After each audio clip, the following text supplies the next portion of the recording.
ওমানে বুধবার রাতে আরও একটি ভূমিকম্প আঘাত এনেছে। রিক্টার স্কেলে এই কম্পনের মাত্রা ছিল 2.2।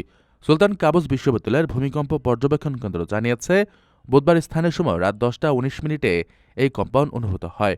এর কেন্দ্রস্থল ছিল উপকূলীয় শহর সুর থেকে প্রায় 23 কিলোমিটার উত্তর পূর্ব দিকে। মাটির গভীরে প্রায় 33 কিলোমিটার নিচে ভূমিকম্পটির উৎপত্তি।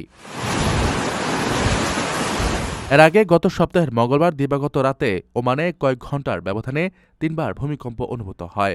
তখন পর্যবেক্ষণ কেন্দ্র জানায়, রিক্টার স্কেলে প্রথম ভূমিকম্পটির মাত্রা ছিল 3.5। কম্পনের উৎপত্তিস্থল ছিল সালালা শহরের দক্ষিণ পশ্চিমে আনুমানিক 263 কিলোমিটার দূরে।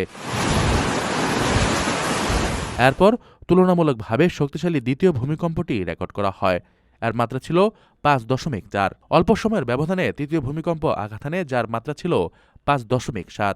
যদিও ওমানের আবহাওয়া ও ভৌগোলিক অবস্থানের কারণে মাঝে মাঝে এমন ছোটখাটো ভূকম্পন হওয়া স্বাভাবিক বিষয়, তবে বড় কোনো বিপদের সম্ভাবনা নেই। তাই কর্তৃপক্ষ সবাইকে আশ্বস্ত করে জানিয়েছে, এসব মৃদুকম্পন নিয়ে আতঙ্কিত হওয়ার কোনো কারণ নেই।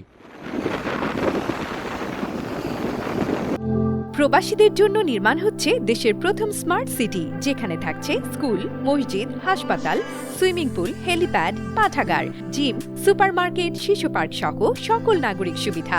মাত্র 30 লাখ টাকা বিনিয়োগে মিলছে আকর্ষণীয় ফ্ল্যাট। প্লাটিনাম ইনভেস্টরদের জন্য ঢাকা বিমানবন্দরে ভিআইপি প্রোটোকল সুবিধা। বিস্তারিত জানতে যোগাযোগ করুন স্ক্রিনে দেয়া হোয়াটসঅ্যাপ অথবা ইমো নাম্বারে।